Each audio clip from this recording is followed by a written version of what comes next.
kami lakukan sungguh-sungguh mencerminkan bahwa itu adalah sebuah sikap penyembahan kami. Sebab penyembahan bukan sebuah lagu, tapi sikap hidup. Penyembahan adalah kehidupan di hadapan Tuhan. Biar Engkau dapati kami menjadi orang-orang yang benar di mata-Mu ya Bapa. Kami tidak perlu mencari pembenaran manusia, tapi kami ingin dinyatakan benar di hadapan Tuhan. Sebab kebenaran Tuhan itulah yang sejati. Urapi setiap kami, urapi hamba-Mu yang tidak ada apa-apanya. Kami buka hati bagi firman Tuhan. Sama-sama kita katakan di dalam nama Yesus. Amin, amin, amin. Silakan duduk Bapak Ibu yang terkasih. Shalom. Bagaimana kabarnya hari ini?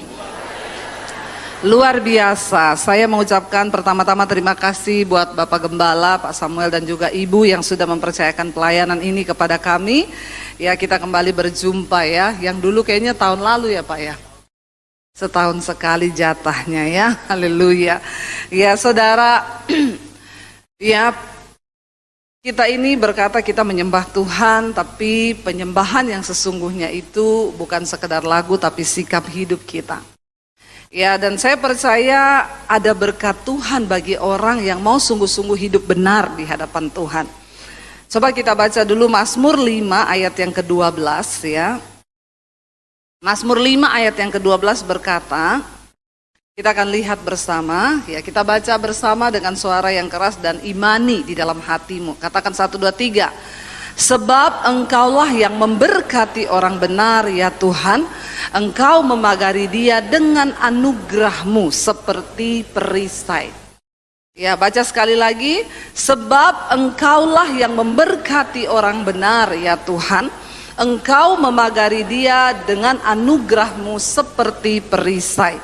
Siapa yang mau diberkati Tuhan? Siapa yang mau hidupnya dipagari dengan anugerah? Luar biasa gak Bapak Ibu? Pagarnya bukan kawat duri. Kalau sekarang orang bangun rumah, pagarnya tinggi, tembok-tembok dikasih pecahan botol karena takut nanti maling masuk, orang jahat masuk. Itu pagar yang dibuat manusia. Tapi Alkitab berkata kalau kita menjadi orang benar, yang memagari kita adalah anugerah Tuhan. Kalau pagarnya tembok tinggi, kawat duri, dikasih pecahan botol, tetap masih bisa tembus maling enggak? Bisa, ya. Sekuat apapun kita berusaha memagari hidup kita, nggak akan pernah bisa lolos dari yang namanya malapetaka atau apapun. Tetapi kalau Tuhan yang memagari hidup kita dengan anugerahnya, sebaliknya orang mau berbuat jahat sejahat apapun pada kita, maka berkat Tuhan menjadi milik kita. Tapi syaratnya di sana dikatakan, sebab Engkaulah yang memberkati orang benar. Syaratnya harus menjadi orang. Ayat ini ditulis oleh Daud, ya. Saudara, Daud itu ya luar biasa. Saudara yang mengikuti mesbah doa, kita sedang membahas sekarang di Samuel tentang kisah hidup Daud. Ya, dan saya juga sangat diberkati. Selama hidup Daud, ada 2 musuh terbesar Daud. Bukan orang Filistin, bukan orang Amalek. Siapa musuh terbesar Daud di dalam hidupnya? Yang pertama adalah Raja Saul, Raja Israel sendiri. Ya, itu musuh terbesarnya. Dia mau bunuh Daud, lari, Daud bersembunyi, hidup Daud terlunta-lunta karena musuh yang pertamanya adalah Raja Israel, saudaranya sendiri, orang yang dibelanya, yang Daud kalahkan Goliat sehingga bangsa Israel tidak jadi ya dikalahkan oleh orang Filistin. Yang pertama Raja Daud. Musuh yang kedua yang sangat berat bagi Daud siapa? Anaknya, yaitu Absalom, anaknya sendiri. Memang Bapak Ibu, kita kalau musuhan dengan orang lain ya yang tidak ada hubungan apa-apa, itu lebih gampang. Makanya saya tuh enggak pernah layani orang kepahitan. Bu, doakan saya kepahitan. Sama siapa Bu? Sama sopir angkot. Belum pernah ada saudara. Ya, atau saya kepahitan Bu sama siapa? Sama tukang sayur Bu. Pahit saya, dia jual sayur busuk. Tidak pernah ada orang kepahitan sama sopir angkot, sama tukang sayur, sama tukang jual kelontong, nggak ada. Orang kepahitan sama orang dekat. Karena yang sangat menyakitkan itu ketika kita ini disakiti atau dimusuhi oleh orang terdekat. Musuh terbesar Daud dalam hidupnya itu cuma dua ini. Kalau melawan orang Filistin, melawan orang Amalek, Daud siap maju membunuh. Tapi melawan dua orang ini, masalahnya Daud tidak bisa membunuh. Saudara, Daud itu teruji sebagai orang benar di hadapan Tuhan. Kenapa? Karena ujian dua ini. Ketika akhirnya Daud menang dalam pertempuran melawan Goliat, Israel mengeluk-elukan Daud. Dia diangkat jadi raja, jadi panglimanya Raja Saul, dijanjikan mau dikasih istri sebagai anaknya Raja Saul akan dapat istri Daud. Ya, tetapi apa yang terjadi ketika orang memuji-muji Daud? Saul iri, dan iri hatinya itu yang besar kepada Daud sehingga dia berusaha untuk membunuh Daud. Daud salah apa, saudara? Masalah orang iri sama kita itu kan bukan salah kita, iya enggak? Itu kan masalah dia kan? Orang dia yang iri, saya ini enggak ngapa-ngapa loh, tapi kok ada orang iri ya sama kita ya? Saudara nggak usah tanya kenapa ya, ya memang ya itu urusannya dia memang yang iri. Dan Daud itu masalahnya, kenapa Daud teruji sebagai orang benar? Kita lihat dulu Bapak Ibu. Ya, ketika Daud punya kesempatan untuk membunuh Saul, ya, apa yang dia lakukan, saudara? Ya, kita baca 2 Samuel, ya, kita baca dulu 1 Samuel 26, ya. Hari ini namanya Pak Samuel banyak disebut. 1 Samuel 26 ayat yang ke-8 sampai dengan ayat yang ke-11 kita akan baca, ya. Kenapa Daud terbukti sebagai orang benar dan Tuhan menyertai dia? Ya, ketika Raja Saul terus mengejar Daud, waktu pertama kali Daud punya kesempatan untuk bunuh Saul. Pada waktu itu dia tertidur juga di gua. Lalu Daud mendekati, ya, Daud cuma potong ujung jubahnya Saul. Dan besokannya Daud teriak sama Saul, "Hai Raja, aku sebenarnya punya kesempatan untuk membunuh engkau. Lihat, ujung jubahmu sudah aku potong. Berarti aku sudah ada di sampingmu tanpa engkau sadari. Aku punya kesempatan untuk membunuhmu, tapi tidak kulakukan." Yang kedua, Daud punya kesempatan kedua untuk membunuh Saul. Kita baca bersama 1 Samuel 26 ayat 8 dan 9. 1, 2, 3. Lalu berkatalah Abisai kepada Daud, "Pada hari ini Allah telah menyerahkan musuhmu ke dalam tanganmu. Oleh sebab itu izinkanlah kiranya aku menancapkan dia ke tanah dengan tombak ini, dengan 1 tikaman saja. Tidak usah dia kutancapkan 2 kali." Tapi kata Daud kepada Abisai, "Jangan musnahkan dia, sebab siapakah yang dapat menjamah orang yang diurapi Tuhan dan bebas dari hukuman?" Ayat yang ke-10, lagi kata Daud, "Demi Tuhan yang hidup, niscaya Tuhan akan membunuh dia, entah karena sampai ajalnya dan ia mati, entah karena ia pergi berperang dan hilang lenyap di sana. Kiranya Tuhan menjauhkan daripadaku untuk menjamah orang yang diurapi Tuhan. Ambillah sekarang tombak yang ada di sebelah kepalanya dan kendil itu, dan marilah kita pergi." Waktu yang kedua, Saul terus mengejar Daud, saudara. Diajak semua prajuritnya. Daud ini melarikan diri, saudara. Aduh, saudara bisa bayangkan ya, Daud itu lari tidak enak, saudara. Dia bersembunyi di gua-gua, dia bersembunyi di padang gurun, itu melarikan diri dalam keadaan ketakutan. Dan ada kesempatan loh, ada kesempatan untuk dia bisa bilang, "Sudahlah, saya akhirilah semua cerita ini ya. Aku yo pengen hidup tenang. Ya, sampai kapan aku seperti ini dikejar-kejar Saul?" Ada kesempatan pertama, tapi Daud tidak ambil itu. Kesempatan kedua, ketika Saul dan seluruh prajuritnya tertidur, Daud berdiri di sampingnya, saudara. Lalu anak buah Daud, Abisai, berkata begini, "Raja," dia pakai firman lagi, ya. Coba lihat, dia bilang, ya, "Daud, pada hari ini Allah telah menyerahkan musuhmu ke dalam tanganmu.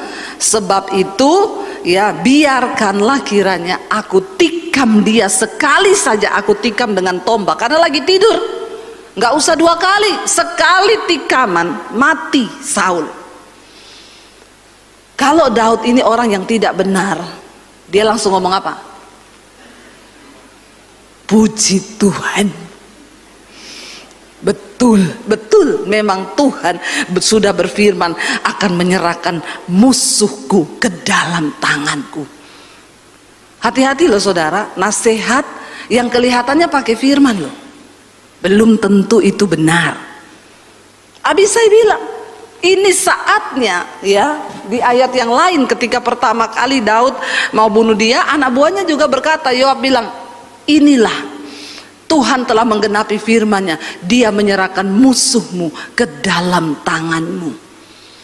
Tapi Daud bilang, jauhlah kiranya daripada hal itu. Jangan engkau jamah orang yang diurapi Tuhan. Daud sangat percaya bahwa Saul memang diangkat, dia diurapi Tuhan. Bahkan sekalipun urapan itu sudah tidak di atas kepala Saul, Alkitab berkata roh Tuhan telah mundur daripada Saul. Tapi Daud tidak mau mengotori tangannya. Dia berkata, kalau memang Saul mati, biarlah dia mati karena ajal, atau karena dia mati di medan perang, tapi bukan tanganku yang akan membunuh Saul. Saudara, ini diperlukan satu sikap yang ya kadang-kadang kita ini sebagai orang Kristen, kita diizinkan Tuhan ada musuh ya. Lalu Alkitab berkata, berdoalah bagi musuhmu. Siapa di sini yang sudah pernah berdoa bagi musuhnya? Belum ada. Saya doakan biar ada musuh lagi loh. Ya, Tuhan itu izinkan kita ada musuh supaya kita belajar mempraktekkan firman, berdoa untuk musuh kita. Memang tidak gampang. Ya, tidak mudah saudara, tapi Tuhan izinkan seringkali perkara karena Dia ingin menguji hatimu. Apakah engkau itu benar di hadapan Tuhan atau tidak?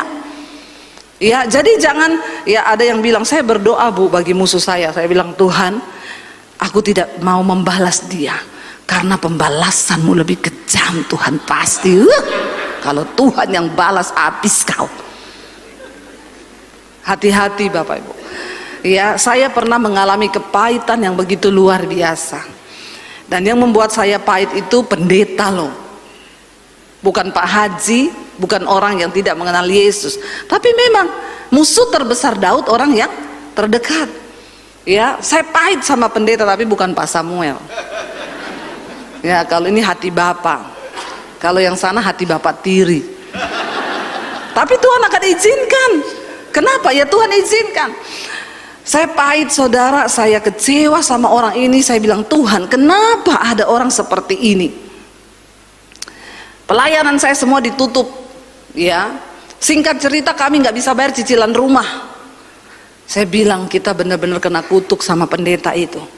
Tapi masa sih? Karena dia bilang kamu coba-coba ya keluar dari pelayanan ini, saya tutup pintu berkatmu. Saudara, ya. Karena dia cukup punya kuasa dan lain sebagainya, dan benar pintu pelayanan saya tertutup sampai kita nggak bisa bayar cicilan rumah. Saya dikejar debt collector. Saya dipermalukan, ya pintu pagar rumah saya ditendang. Pendeta apa kamu nggak bayar utang? Coba kalau saudara jadi saya gimana? Makanya saudara, kalau ada jemaat sekarang datang ngomong, Bu saya dikejar debt collector, sudah berapa lama? 6 bulan, saya 2 tahun. Nggak usah kamu curhat sama saya tahu apa rasanya dikejar debt collector. Kamu jangan cari manusia, berlutut di kaki Tuhan. Amin. Jangan cari manusia. Waktu saya dikejar debt collector, pintu pagar saya ditendang, semua tetangga lihat, mereka tahu saya pendeta.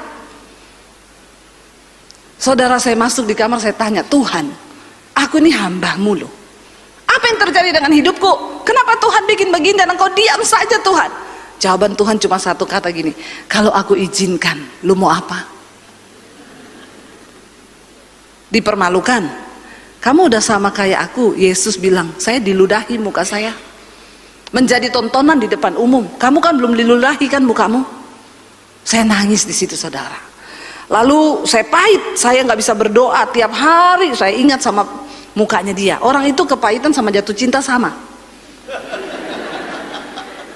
Ya, aku mau makan, ingat dia. Aku mau minum, ingat dia. Aku mau ingat dia. Ya, di toilet pun saudara ingat dia. Jadi saudara, ya sama, emosinya itu yang beda. Yang kalau jatuh cinta itu emosinya berbunga-bunga, tapi kalau kepahitan itu emosinya pahit. Saya nggak bisa berdoa, akhirnya juga jadi emosi. Benar nggak? Orang tuh kalau kepahitan tuh bawaannya mau marah, emosi, istri nggak salah dimarahin, anak nggak salah dimarahin, karena kita nih lagi sakit jiwa. Jadi orang yang kepahitan tuh sama dengan orang sakit. Pastikan kanan kirimu tidak ada yang sakit jiwa. Kenapa? Karena dalam jiwa manusia itu ada pikiran, perasaan, dan kehendak. Saudara, saya lagi di dapur masak, ya. Saya lagi masak, saya itu kalau kepahitan ya kita ngulek sambel, cabe. Bayangkan mukanya dia di cabe itu, kita cabein. Rasa pedes kau, mampus. Bener loh, orang kepahitan begitu. Emosinya yang keluar tuh negatif terus. Tiba-tiba saya lagi di dapur, ya pikiran saya dipenuhi dengan kepahitan. Ada suara di hati saya, Roh Kudus ngomong gini, masuk ke kamar berdoa. Saya bilang, doa apa? Masuk ke kamar berdoa. Masih bagus kalau Roh Kudus masih bicara. Saya belajar taat, saya masuk ke kamar. Saya bilang, saya mau doa apa Tuhan? Ya, saya sudah doa apa? Kamu berdoa buat orang itu. Seperti yang Yesus perintahkan, lepaskan berkat bagi dia. Saya bilang, enggak mungkin. Ini orang jahat, doa ngutuki dia, iya Tuhan. Tapi doa untuk memberkati dia saya tidak bisa. Tapi Roh Kudus ngomong, tapi kamu harus lakukan itu. Tidak bisa saya Tuhan. Kalau kamu tidak mau melakukan, kamu nggak akan melihat berkatku. Saya nangis langsung. Saya bilang, Tuhan, kalau saya doakan Pak Haji atau orang lain yang berbuat jahat, ada ayatnya Tuhan, Bapak ampuni dia karena dia tidak tahu apa yang dia lakukan. Dia tidak tahu firman. Tapi kalau saya doakan pendeta, maka maaf saya harus merubah firman itu. Ampuni dia Tuhan, karena dia tahu tapi dia pura-pura tidak tahu apa yang dia lakukan. Hello saudara. Tapi Tuhan bilang kamu harus bisa. Tiba-tiba saya dapat penglihatan saudara, saya berdiri di dalam sebuah terowongan. Terowongan itu bentuknya badan saya, tapi hanya ada lebih beberapa senti. Tapi bentuknya badan saya, kepala saya, ukurannya saya, tapi ada lebih beberapa senti. Dan di depan itu ada sinar terang kemuliaan. Lalu Tuhan itu bilang, sebab sempitlah jalan yang menuju kepada kehidupan dan sedikit orang yang mau melaluinya, tapi lebarlah jalan yang menuju kepada kebinasaan dan banyak orang yang memilihnya. Saya dulu pikir ayat itu hanya jalan kecil dan jalan lebar. Ternyata itu bentuknya terowongan dan ukurannya itu ukuran kita masing-masing. Saya nggak bisa pakai terowongannya Pak Samuel nggak bisa pakai terowongan saya. Itu yang firman Tuhan bilang, Allah itu tidak pernah membiarkan engkau dicobai melampaui batas kekuatanmu. Kita nih semua punya terowongannya masing-masing. Dan kita harus melewati. Jadi saya harus melewati terowongan itu dengan tangan ke bawah begini, muka lurus ke depan, nggak boleh lihat kanan kiri. Saya harus jalan pelan-pelan, nggak boleh gerak, kalau nggak saya kejepit mati. Seperti itu Tuhan mengibaratkan ketaatan penuh kepada firman, supaya kita ini bisa menjadi orang benar di mata Tuhan. Saya nangis di situ, saya bilang, Tuhan saya nggak mampu mengampuni dia, terlalu jahat orang ini Tuhan. Tapi karena Engkau yang menyuruh, mampukan saya Tuhan. Karena firman Tuhan berkata, apa yang tidak sanggup Engkau lakukan karena keterbatasanmu sebagai manusia, itu akan dilakukan oleh Allah di dalam dirimu. Kuncinya kita cuma mau, nanti Tuhan yang mampukan. Jadi saya bilang, mampukan saya Tuhan, saya mau, tapi saya tidak mampu. Akhirnya saya mulai nangis di situ, bercucuran air mata. Lalu saya mulai sebut namanya. Aku memberkati dia Tuhan. Mulai terjadi perubahan saudara. Yang tadinya satu hari kan 24 jam. Satu hari 24 jam, hanya 24 jam, tapi saya ingat dia satu hari 50 kali. Berarti setiap setengah jam dia muncul di otak saya, dan iblis ngomong, jahat ya orang ini. Sebelum saya melepaskan pengampunan, saya bilang, iya jahat memang, dasar lu terkutuk kau. Tapi waktu saya sudah melepaskan pengampunan, dia muncul mukanya. Saya bilang, dalam nama Yesus aku mengampuni engkau.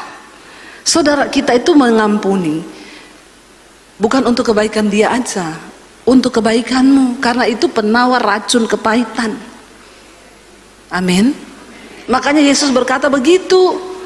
Akhirnya sehari 24 jam turun, sehari mulai cuma 30 sehari, akhirnya mulai jadi setiap hari saya terus. Kalau iblis ingetin dia, iblis itu kerjaannya mengingatkan, apalagi yang buruk-buruk.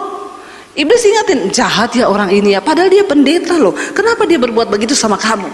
Dulu saya bilang, dasar, pahit. Tapi ketika saya sudah lepaskan pengampunan, saya bilang, dalam nama Yesus aku lepaskan pengampunan. Dulu kalau ingat jengkel, sampai terakhir ingatnya sehari sekali tok. Dan ketika ingat dia, saya tersenyum. Terima kasih Tuhan, lewat dia aku bisa belajar tentang pengampunan. Amin saudara. Dan ketika saya lulus, apa yang terjadi? Rumah saya lunas, bukan cicil lagi per bulan, lunas. Tuhan bikin mujizat. Sering kali berkat Tuhan itu terhalang karena kita ini nggak mau taat menjadi orang benar. Daud punya kesempatan untuk membunuh Saul, tapi dia tidak mau mengotori tangannya. Orang benar yang pertama, jaga hidupmu, jaga hatimu, jangan kotor di hadapan Tuhan. Kalau ada dosa hari ini, buang semua itu. Daud melakukan sebuah kesalahan besar dalam hidupnya ketika dia berselingkuh dengan istri Uria, yaitu Betseba, dan dia membunuh Uria di medan pertempuran. Tetapi dia hidup kemudian dalam penyesalan yang begitu luar biasa. Semua orang punya kesalahan. Terlalu sempurna Daud kalau dia nggak bikin salah. Dia bikin satu kesalahan tapi cukup itu, dan dia bayar semua harganya, dan Daud lulus sebagai orang benar di hadapan Tuhan. Ya, jangan biarkan tanganmu cemar, jangan biarkan hatimu cemar, supaya engkau terbukti benar di hadapan Tuhan. Jangan cari pembenaran manusia, tapi cari pembenaran Tuhan. Jangan cari muka sama manusia, cari muka sama Tuhan. Katakan, kita cari muka sama manusia kita kecewa, tapi kalau kita cari muka sama Tuhan, ini aku loh Tuhan, biar engkau dapati aku benar, ubah hidupku. Tuhan yang menentukan kebenaran kita saudara. Nggak usah dengar kata-kata orang, nggak usah percaya pada omongan orang, sebab Tuhan tahu siapa milik kepunyaannya. Tuhan tahu siapa milik kepunyaannya.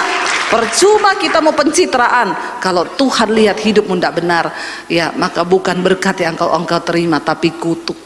Yang kedua saudara, akhirnya singkat cerita, ketika itu kita baca ya di sana, Daud akhirnya berkata biar dia mati karena pedang. Akhirnya Daud berteriak dari lembah ke lembah, dia bilang, Saul ya bangun. Dia bilang, aku membawa tombak dan lembingmu. Artinya apa? Hari ini nyawamu berharga di mataku, aku tidak membunuh engkau. Lalu Saul menjadi sadar dan berkata, aku telah berdosa di hadapan Allah. Biarlah Tuhan mengampuni aku, tapi mulai hari ini, kata Saul, aku tidak lagi akan mengejar dan membunuh engkau. Karena 2 kali sudah aku berhutang nyawa kepadamu. Akhirnya Saul pergi, saudara tahu kisahnya. Lalu Saul diserbu oleh orang Filistin dan Saul mati bunuh diri. Dia letakkan pedangnya di tanah. Dia suruh anak buahnya Abner untuk bunuh aku, karena Israel terpukul kalah oleh orang Filistin. Dia bilang, aku tidak mau ditangkap oleh orang Filistin, mereka pasti akan menyiksaku. Bunuh aku dengan pedangku, tolong bunuh aku. Prajuritnya tidak mau. Dia bilang, Raja, jauhlah dari tanganku untuk membunuh engkau, Rajaku, tolong bunuh aku. Tapi prajuritnya nggak mau. Lalu Saul menancapkan tombaknya, pedangnya di tanah, lalu dia menjatuhkan diri di atas pedangnya sendiri, dan dia mati. Tidak usah kita yang berperang, jangan kotori tanganmu. Sejahat apapun orang kepada kita, duduk di kaki Tuhan. Amin saudara. Maka Tuhan akan bela. Pastikan hatimu tidak tercemar, pastikan tanganmu tidak tercemar. Lalu ketika akhirnya Saul mati, Daud duduk di kursi kepemerintahan.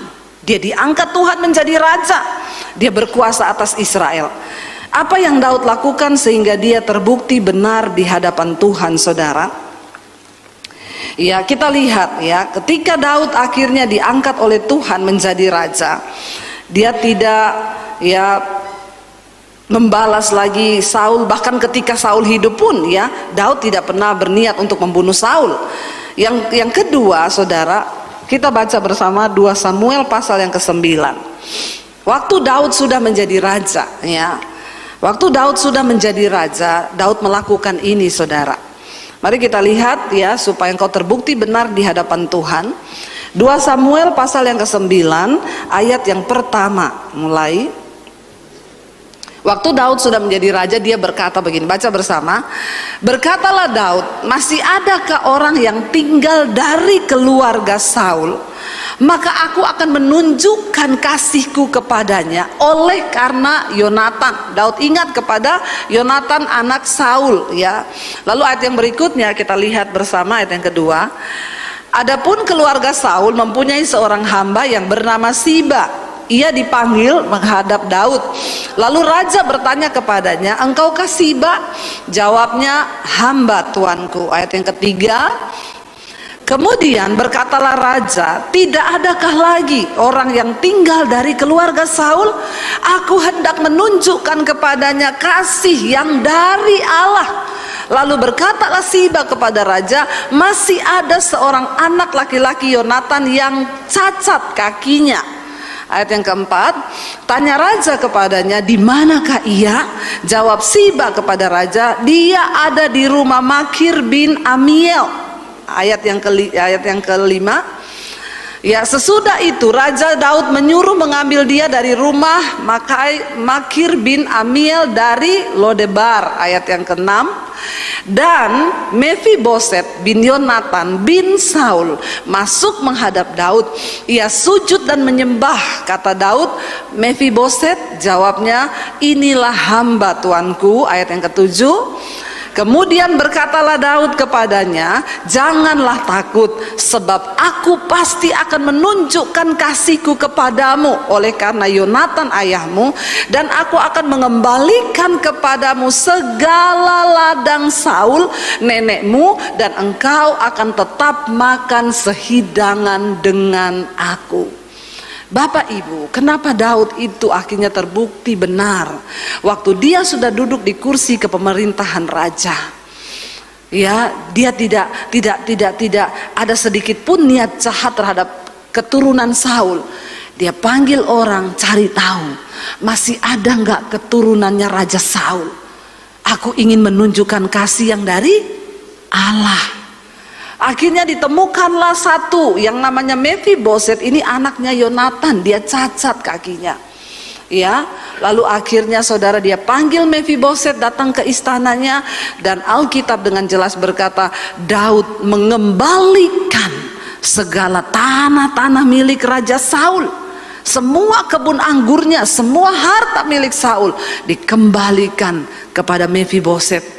Dan dia hidup bahagia dengan keluarganya. Bahkan Daud berkata, mulai hari ini engkau akan tetap makan sehidangan dengan aku. Wow, Bapak Ibu, banyak orang ketika disakiti, kepahitannya itu 7 turunan. Ya, pokoknya sampai turunan berikutnya saya tidak akan pernah mengampuni dia.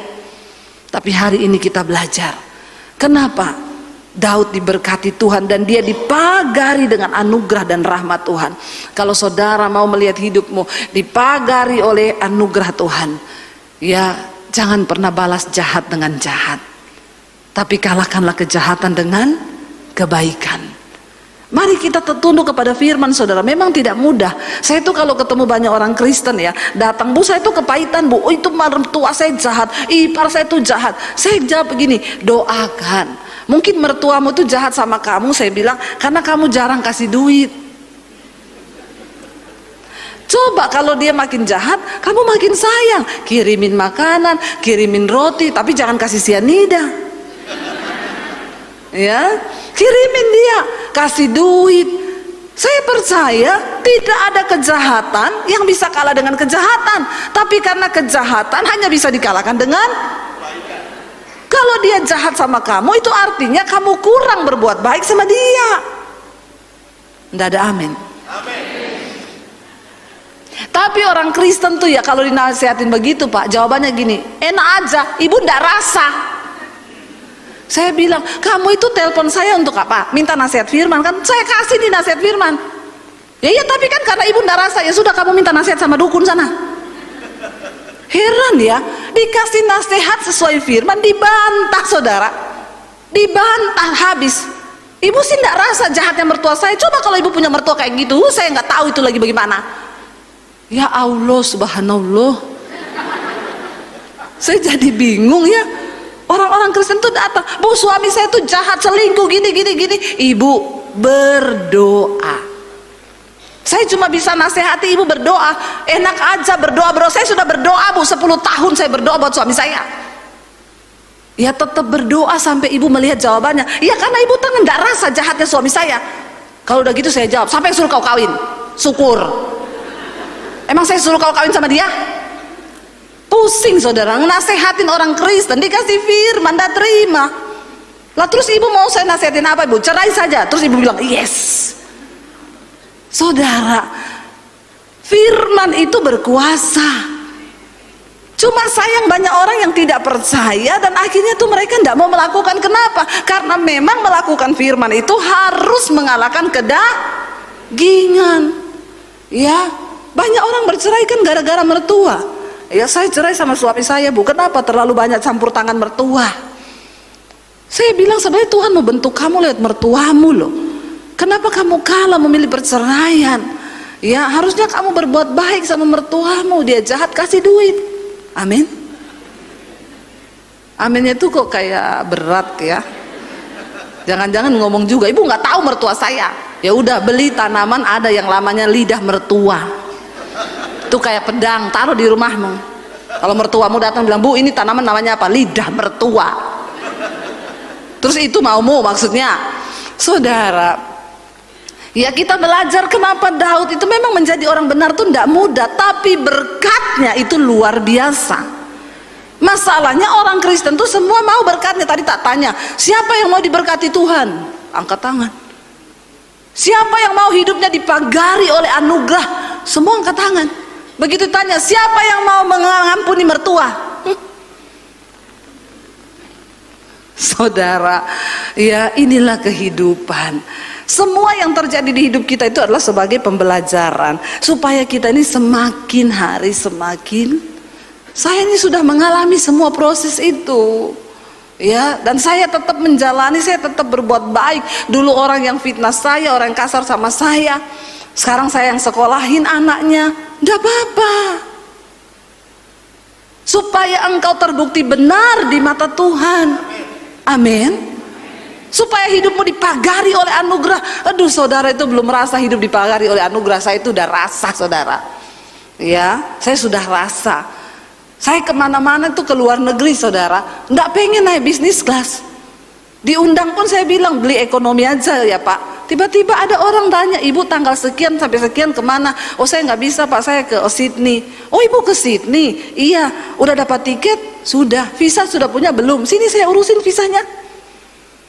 Saya nggak datang, saya nggak ngurus, cuma minta kirim paspor, udah jadi dikirim bu. Visa Australia sudah keluar ya. Loh, saya tanda tangannya di mana? Sudah, lobi-lobi sorga.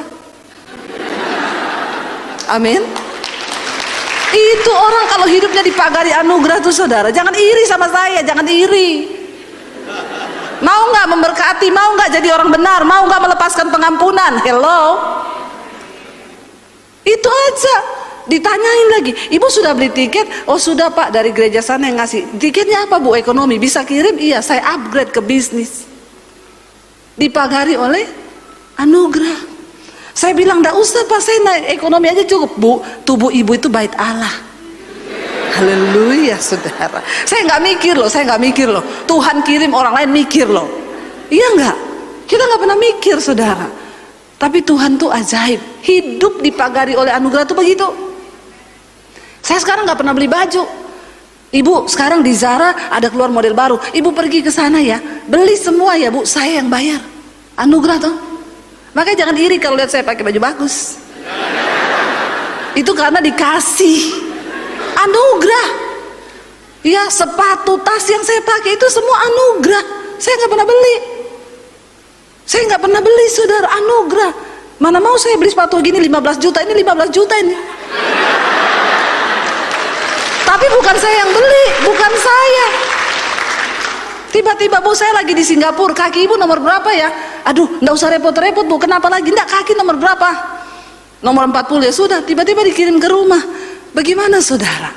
Ya, hidup dipagari oleh anugerah itu jangan iri. Orang tuh ngomong, Bu Debbie sekarang hedon, sepatu 15 juta, sepatu tas 30 juta, dikasih anugerah. Hidup saya ini anugerah.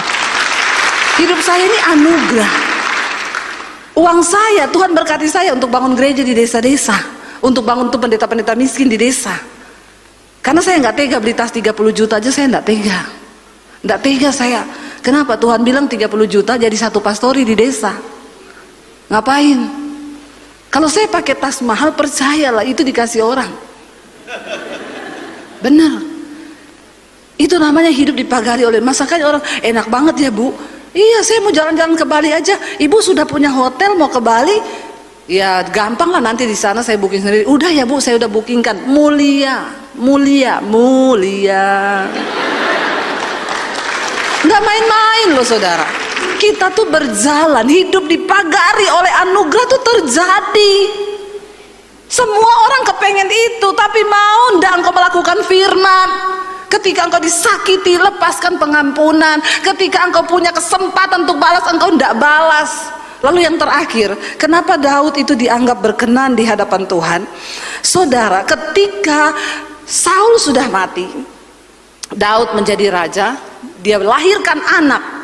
Anaknya ini Absalom, memberontak terhadap dia, pengen bunuh dia. Dia lari lagi dari kerajaannya. Bisa nggak sebagai raja dia bilang, bunuh tuh anak saya, kurang ajar. Bisa kan?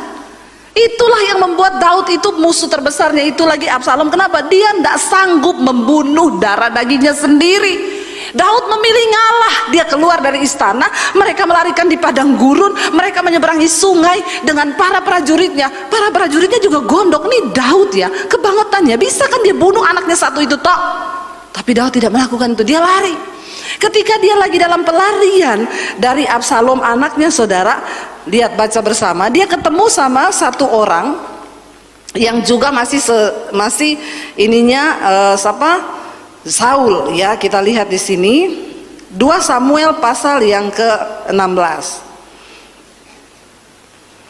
2 Samuel pasal 16 kita baca bersama. Mulai ayat yang pertama. Kita baca, ketika ini dia lari dari Absalom nih ya. Ketika Daud baru saja melewati puncak, datanglah Siba, hamba Mefiboset mendapatkan dia, membawa sepasang keledai dan muatan 200 ketul, 100 kue. Kita lewati aja ya, kayaknya ayat yang kelima kayaknya. Ya, 2 Samuel kita lihat ya, ayat yang kita lompat ayat yang kelima. Ketika raja telah sampai, keluarlah dari sana seorang dari kaum keluarga Saul, ya, kaum keluarga jauhnya Saul. Ia bernama siapa? Simei, ya, bin Gera. Lalu dikatakan di sana, sambil mendekati raja, ia terus-menerus mengutuk Daud. Ya, ini saudaranya Saul, ya. Dia terus mengutuki Daud. Coba kita baca ayat yang ke-6. Daud dan semua pegawai Raja Daud dilemparinya dengan batu, walaupun segenap tentara dan semua pahlawan berjalan di kiri kanannya. Ayat yang ke-7, beginilah perkataan Simei pada waktu ia mengutuk, enyahlah engkau penumpah darah orang Dursila. Dia maki-maki Daud, saudara. Ayat 8, ya, Tuhan telah membalas kepadamu segala darah keluarga Saul yang engkau gantikan menjadi raja. Tuhan telah menyerahkan kedudukan raja kepada anakmu Absalom. Sesungguhnya engkau sekarang dirudung malang karena engkau seorang penumpah darah. Daud dalam keadaan stres, Dia lagi lari dari anaknya Absalom, ketemu orang maki-maki. Saudara, engkau lagi stres, engkau lagi tertekan, ada masalah, ketemu orang maki-maki kau, ngutuki kau, apa yang kau lakukan? Tertawakan dirimu sendiri. Ya, dikatakan di sana ayat yang berikutnya, ayat yang ke-9. Lalu berkatalah Abisai anak Seruya kepada raja prajuritnya Daud. Dia bilang apa? Mengapa anjing mati ini mengutuki tuanku raja? Izinkan aku menyeberang dan memenggal kepalanya. Prajuritnya aja jengkel. Lihat Daud dimaki-maki sama seorang perempuan. Ya, dia bilang ini anjing mati loh, saudara. Ya, anjing mati itu udah nggak ada gunanya, udah anjing mati lagi, ya nggak? Ya, tapi anjingnya Pak Samuel sini masih hidup. Jadi masih berguna. Saya turun dari mobil disambut, wik, ya, masih hidup, masih berguna anjing kalau masih hidup. Tapi anjing sudah mati tidak berguna, udah anjing mati lagi. Dia bilang, mengapa anjing mati ini mengutuki tuanku raja? Izinkan aku menyeberang, tak penggal kepalanya. Daud sebagai raja waktu itu bisa nggak ngomong, iya penggal aja, kurang ngajar, aku udah stres begini dikejar anakku Absalom, dia lagi maki-maki kita. Apa yang Daud katakan, saudara? Ayat yang ke-10 baca bersama. Tetapi kata raja, apakah urusanku dengan kamu, hai anak-anak Seruya? Biarlah ia mengutuk. Sebab apabila Tuhan berfirman kepadanya, kutukilah Daud, siapakah yang akan bertanya, mengapa engkau berbuat demikian? Daud jawab kepada anak Seruya, dia bilang apa? Apa urusannya denganmu? Kalau Tuhan yang memang menyuruh dia mengutuki aku, terus aku bisa buat apa? Kalau memang Tuhan yang berfirman kepadanya, kutukilah Daud, siapa yang akan bertanya, mengapa engkau berbuat demikian? Daud sangat percaya semua yang terjadi dalam hidupnya itu dalam kendali Tuhan. Jadi hari ini kalau saudara lagi dikutuki orang, bilang aja, ya siapa tahu memang Tuhan yang suruh dia mengutuki aku. Bagianku hari ini menjaga hatiku, menjaga sikapku, agar aku tetap kedapatan benar di hadapan Tuhan. Tapi kita kan main ya, ketemu orang maki-maki kita, belum tahu dia,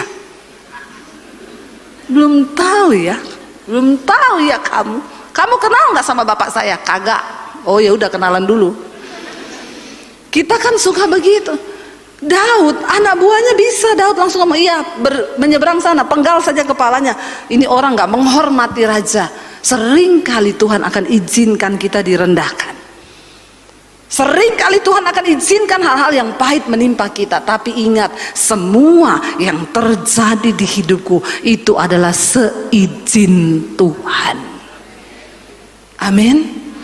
Ya, makanya saya dulu waktu dipermalukan, saya ditelepon pengacara, Bu, saya tuntut itu pendeta ya, dia sudah mencemarkan nama baik ibu, diumumin di multimedia, saya tuntut ya Bu, ibu ndak usah bayar saya. Saya bilang ndak usah Pak, biar dia berurusan dengan Tuhan. Kalau Tuhan yang mengizinkan itu semua terjadi, saya percaya Pak, semua yang terjadi di izin Tuhan dalam hidup saya itu seizin Tuhan. Kita mau apa kalau Tuhan yang izinkan? Engkau mau marah? Apa hakmu marah sama Tuhan? Hari ini saudara, mari biarlah kita kedapatan sebagai orang benar di hadapan Tuhan. Kita tahu pada akhirnya apa yang terjadi dengan Absalom.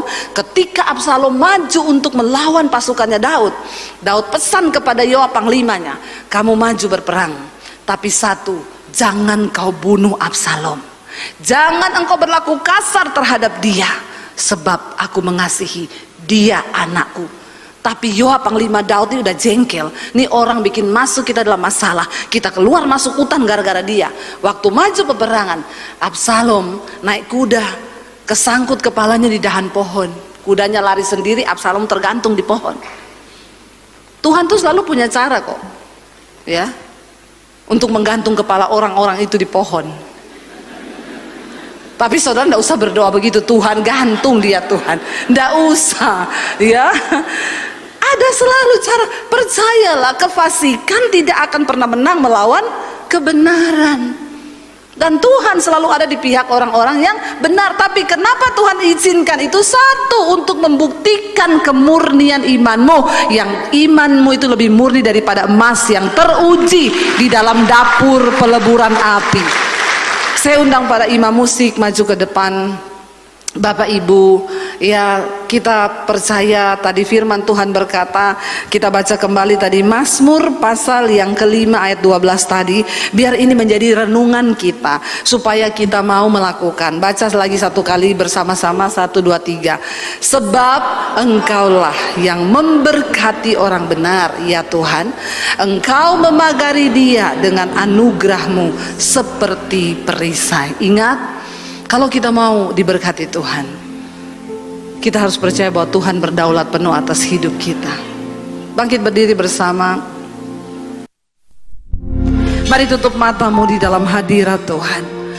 Percayalah apapun yang sedang kau alami hari ini itu seizin Tuhan. Tetaplah berespon dengan benar. Tetaplah percaya bahwa Tuhan yang berdaulat atas hidup kita. Tidak lama lagi saudara, Dia hanya mau melihat kesetiaanmu. Sebab cepat atau lambatnya doamu dijawab itu hanya tergantung dari ketaatanmu yang penuh kepada firman Tuhan. Bilang, Tuhan, jagai hatiku supaya tidak tercemar. Jagai hidup kami supaya tidak ada tercemar oleh dosa apapun. Kami mau menjadi orang benar di hadapan Tuhan. Sebab tidak main-main. Firman-Mu berkata Tuhan memberkati orang benar dan membagari hidup kita dengan anugerah dan perisai. Tuhan mau engkau mengalami anugerahnya dalam hidupmu. Tapi seringkali dosa yang menjadi penghalang Tuhan bekerja. Hari ini nyatakan imanmu di hadapan Tuhan. Terimalah berkat dari Allah Bapa, cinta kasih dari Tuhan Yesus Kristus, penyertaan Allah Roh Kudus yang akan memenuhi hati dan hidupmu mulai hari ini, bahkan sampai kali yang kedua Tuhan Yesus datang menjemput kita. Namamu tercatat di dalam kitab kehidupan. Di dalam nama Tuhan Yesus yang percaya diberkati Tuhan, katakan bersama, amin, amin, amin.